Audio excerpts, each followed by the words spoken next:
Hello, everybody. This is 12th Man Football back again with another video. Been a bit long since we've done one. I'm here with Harley. We're going to be discussing the biggest stories in football this week, biggest topics from the Champions League, what's been happening with Ronaldo and Messi going out, through to Liverpool situation there, Chris Wilder leaving Sheffield United and what we think about that, and then the two big managerial dismissals in the EFL today. I think we'll start off with the Champions League sort of situation. What's your thoughts on that? The Champions League in terms of Messi and Ronaldo going out. I think with Ronaldo, it was quite a bit of a shock to me with Porto, 10 men going all the way to extra time and winning. That was pretty amazing, really. I didn't expect that. And that was a bit mental. With Barcelona and Messi, I think it's a bit of a I think that's been coming for a bit of a while now. They seem to be falling apart a bit, and I think it's coming to an end of an era with both of them. I don't know what you think, Liam, but I think both players are coming to the end now. I think Barcelona's team is, if you even just distracting themselves from Messi for a minute, the whole team is just too old. I mean, they've got some good youngsters coming through, like Fati, Frankie de Jong, Trincao. They're all coming through, but if you look at the spine of the team, I mean, like Piqué, Busquets, Messi, Griezmann's not young anymore. Hasn't really been at his best for them. Yeah, I was shocked when they let Suarez go in the summer. For as little as they did, and he's proved them wrong, and he's been banging goals in for Atletico. But I just think the team's they need a whole squad and club like overload and rebuild, because it's been, well, they've been pretty laughable in Europe for the last few years, haven't they? And I mean, I know he scored that screamer against PSG in the second leg, but too little, too late, and they just got dominated, quite frankly. Ronaldo, I'm like you, wasn't expecting it at all. I mean, I don't think Juventus as good as they have been over the last few years. They've gone backwards a bit, really, I think, in Europe with him, because Allegri got into to a couple of finals without him. I know they lost both of them, but he still did it. I think the sole purpose of taking him there was he's won 5 Champions Leagues. He can win us one. And it hasn't really happened, has it? No. I don't think there's any taking away of, like, I definitely don't think that they've sort of handed over the reins to a new generation, so to speak. I think they are on their way out, and it's starting to show, but they're still the two best ever I think we'll ever see lace up a pair of boots. I think the two stars to come out of that round are definitely Haaland and Mbappe, though. I agree. I don't know what your thoughts on them two are. I totally agree with everything you've said there about Ronaldo and Messi. I think with Messi, like you say, with Barcelona, they've been declining for a couple of years now, and like you say, massive changes. And I think Messi, for his sake, he needs to leave Barcelona and to try and get maybe a Man City or somewhere like a PSG, maybe just to try something new. And his last roll of the dice, because I think at Barcelona it's just going to get worse and worse for him. I agree. Mbappe, Haaland, I thought were the players of the round and the two best young players coming through at the moment. And I don't know about you, but in the next 3 or 4 years, I definitely see them being the top 2 players in the world, both scoring goals for fun at the moment. Haaland's brilliant. I don't know his scoring rate off by heart, but I know he scored 2 against Sevilla last round, and he's up there in terms of Champions League numbers, Bundesliga numbers, and Mbappe. And Mbappe again, PS scoring. I know it was a penalty, but scoring again in the Champions League against Barca, the hat trick at the new camp. I said something like he's the new king. I think I said Messi was finished, and I think a few people were a bit annoyed with me when I said that on Twitter, but I agree with that. I think Mbappe's taken over. I think he will be the best player. I think out of the two, I think obviously they're both good, but I think Mbappe might be the peak. I think he's very special. I don't know about you, Liam, but I think Mbappe's going to be the best player too. Yeah, I mean, they're both. I think it's 20 Champions League goals in 14 games for Haaland, which is ridiculous when you look at the numbers of the other people. I don't think anyone comes close to him. With that, I agree with you. I think Mbappe will just be that little bit better. I mean, he's already won the World Cup. I know the French league has a reputation for being a farmers' league, mainly because it is a little bit. I mean, I know that they're not top at the minute, or it's very tight at the minute, but normally they end up running away with it. It's a bit like Germany. I mean, Bayern Munich are going to get there eventually and win it every year, basically. I think if he goes to a bigger league, a better league, a bigger club, wins some leagues in some other countries, and definitely wins the Champions League on 2 or 3 occasions, which I can see happening, I think he'll be the better out of the two. It's just if Haaland's goal scoring record is unbelievable. I mean, if he keeps it up, I'd be shocked if he keeps it up as good as he has. But if he keeps it up, well, I mean, everyone's a bit down and upset about the fact that in a few years we won't see Messi and Ronaldo anymore. I'd be sitting there thinking, no, we won't, but these two are coming through. And we've got probably another 15, 20 years of watching them develop and everything. Another team that got through in the Champions League, which we'll move on to next, Liverpool got through 4-0 comfortably over Red Bull Leipzig over 2 legs. In the league, not so pretty at the moment, which hurts me. But people who know me will know that I'm a big Liverpool fan, and I've tried not to talk about it too much because it winds me up. So I'm going to let you go first before I rant about it. Well, it's been disappointing for every Liverpool fan. I think you wouldn't have expected to have had this sort of decline, really. I do think injuries have played a big part, but I do think there's still a lot of problems with the team. I think Thiago probably hasn't had the impact signing you would have expected. I still think when you win a title, you need to put a statement out. You see Man City do it, and you see, I think Chelsea back in the day, they used to, or Man United under Ferguson, they used to sign another marquee player.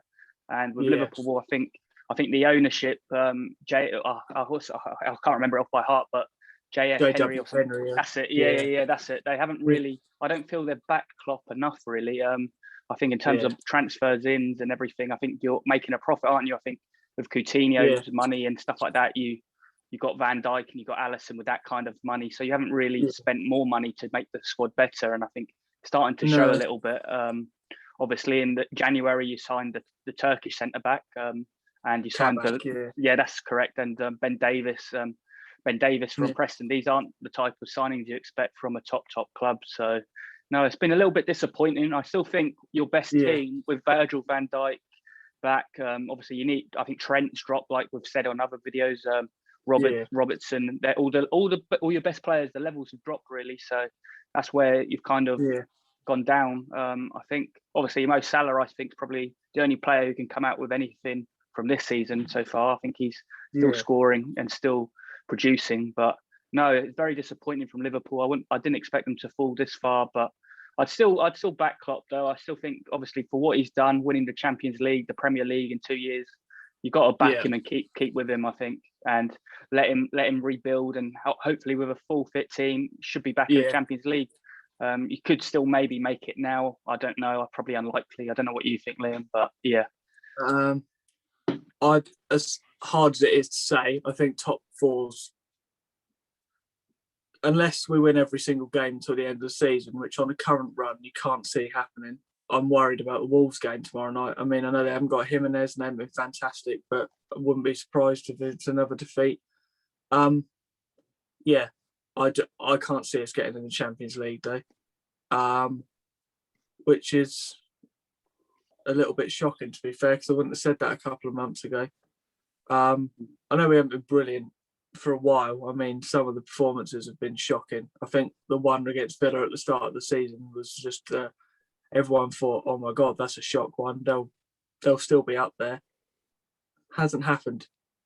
I think injuries is a big part to play. I think the Van Dijk one is massive. And I think the fact that Van Dijk, Gomez, Matip, Fabinho as well have been out injured in so many games that there's been so many chops and changes that there's been no consistency. And I think the signings are weird. I mean, I think if it was me, I'd have done all I could to go out and get Upamecano from Leipzig before Bayern snatched him. I don't get the whole Kabak signing when Schalke had a diabolical season and Ben Davies is coming from Preston. I mean, I don't watch much EFL football, but I've never heard anybody rant and rave about him. I heard he was going to Celtic, and the next thing he's wearing a Liverpool shirt. I'd stick with Klopp. I agree with you on that one. I know there's been talk about Gerrard. There's coming in, and I think it's too soon at the minute. I think eventually I can't not see that happening. I think it's a bit like one of these ones of like Lampard went to Chelsea, didn't he? And like there's always been rumours about Henry at Arsenal. I think it will happen, but I think Klopp. I don't think Liverpool get rid of Klopp. I think if Klopp goes, it'll be on his own decision. But I can't see him wanting to leave with us in this sort of state, if I'm completely honest. But he is under pressure. And talking of managers who are under pressure, Chris Wilder at Sheffield United. Baffled, I think, is the word. I mean, I think if other teams go down, I mean, apart from Norwich over the last few years, I think they've got rid of their managers, they've started afresh, or the managers have decided to leave. But I didn't see this one coming at all. I thought he's the one manager who you'd want at Sheffield United. He's through and through. The job he did, the way they finished last season, they shouldn't have done. He did an incredible job, but teams have just found him out this season and they will get relegated. I don't think you can say they won't. I haven't really got much to say apart from I'm just completely shocked. Yeah. I don't know about you, whether you feel the same or. Yeah, it's not good really. You want to see managers given time, and especially someone who's had so much success like Chris Wilder had in league, taking them up from League One, making them a top championship team, getting promotion from the championship, and then finishing, I think it was 8th or 9th, was it in the Premier League? Ninth, yeah, which is still outstanding when you think of the money they've spent. They haven't spent a lot of money, obviously. I think the biggest transfer was McBurney, 15 million, which is nothing in this market. When you look at all the other Premier League teams and what they've spent, I think they're probably one of the lowest spenders, Sheffield United. And I don't think they've spent a lot of money this season either, really. Obviously, I think they signed a couple of lads from Derby, I think, and that was about it, really, the fullbacks. But no, I think it's a strange one. It's a bizarre one because he's Sheffield United through and through. The fans love him. He's passionate about the club. And who would you want? Obviously, they're going to get relegated, like you said. And who would you want to take them back up? And who's got experience? And Chris Wilder's got experience in the Championship. Yeah. And he's a proven Championship promotion manager. And he's had success his whole career, really. So he's had this. Yeah, I mean, I saw Jason Tindall was sitting in the stands in the game against Leicester today, and he's been proven.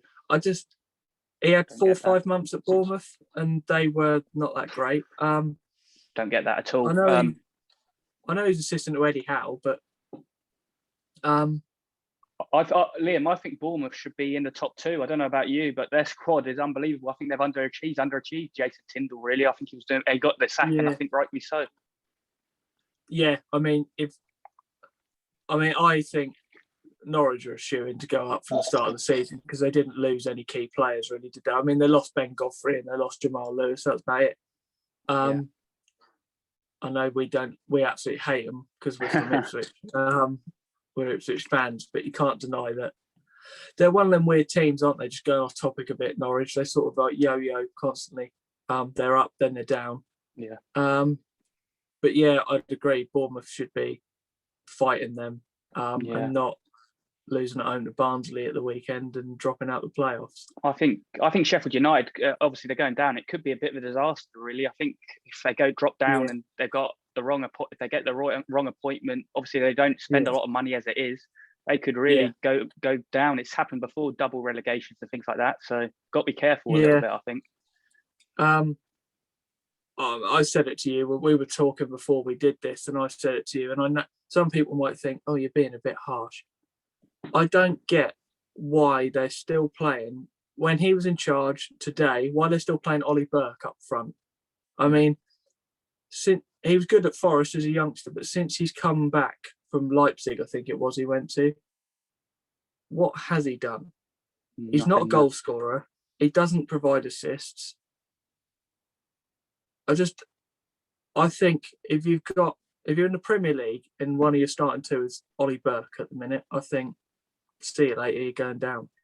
Yeah, no, I agree. I agree. Yeah. I think, like we've said, they're a bit of a championship squad, really. I think that's how good Wilder done. You look at people like we know David McGoldrick, who was at Ipswich, and he was a good player at Ipswich, but we were a mid-table championship team, and he took these kind of players to the Premier League. Ollie Norwood, players like that, and they were a good Premier League team last season. So I think they're kind of performing how we'd expect them to perform, really. So so that's our opinions on that.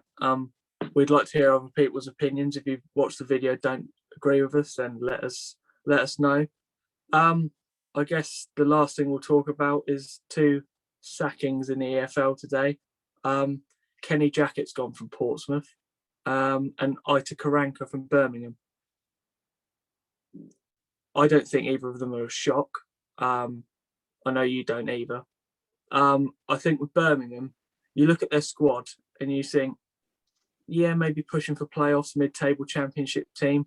They're a bit like, I know it's been a strange season with like Derby and Nottingham Forest as well, but I think they're in the same sort of boat as them, is that they shouldn't be as low down as they are. And they've all had shocking seasons and he's paid the price for it. I don't know too much about the Portsmouth one, really. I don't really know too much about. I pay attention to Ipswich game. That's about it from League One downwards. But I don't know what you think about it. No, I agree. With Karanka, it's not a shock. Birmingham, like you said, they're a bit of a weird club. They seem to have good players. They have players that are on good money as well, and they should be at least mid-table championship. But they always seem to get forced into some sort of relegation battle. And it's a weird one because Karanka's he should be a good championship manager. He had success at Middlesbrough. I think he did okay at Nottingham Forest. But at Birmingham, it hasn't worked, and I think it's probably the correct decision. He's had long enough, and they probably want some sort of manager to come in short term, like a Mick McCarthy. Well, obviously Mick McCarthy, like that kind of Mick McCarthy, Neil Warnock type of manager. Don't know off the top of my head who'd be a good appointment, but they need like an impact manager who will get results for them to keep them in the championship, because I think it's quite tight, isn't it, down there? I know Sheffield Wednesday, another club that made the change. It's a tight division, and Birmingham, another club. That'd be another big club if they drop down to League One. So they need to get everything sorted there, really. But no, Kenny Jackett, it's not a shock to me. He's been there for a good number of years now. They haven't achieved promotion, and Portsmouth are a bit like Ipswich, Sunderland, teams like that. We expect to be in the championship, but it's difficult because there's a lot of teams now in League One that seem to be getting piled down and wanting to be at least championship teams. So I'm not shocked with that. Obviously, they're in the playoffs, Portsmouth. People may say it's slightly harsh, but their fans have been quite wanting him out for a while now. And it's a bit like Ipswich with Paul Lambert in the sense that they're fed up with it. They expect their team to be doing better. And I think they're probably like Ipswich in the sense that they think they should be an automatic promotion team and being comfortable in League One, but it doesn't work out like that at the moment. But I think it was probably a good decision for Portsmouth because I think they're outside the playoffs now, so they need an impact. A bit like us with Paul Cook, they need a manager to come in and have an impact to get them in the playoffs. I agree. I think the 3 teams you highlighted there, you probably include Hull in that as well. Portsmouth, Ipswich, Sunderland and Hull. I'm not saying they're too big for League One, but I think that they shouldn't. They'll all think, we shouldn't be in League One. We should be the 4 at the top. So like I said, I don't know too much on it, but I agree with the fact that they're 2 bigger clubs. I think that's it from us tonight. We will have more videos up on the way. Just before we go, our social pages, if you haven't followed them, give us a follow. Instagram 12th.man.football. Twitter, I'll put the username in the description. Subscribe to the channel. Let us know what you think in the comments. And thanks for listening. And we'll see you soon with another video.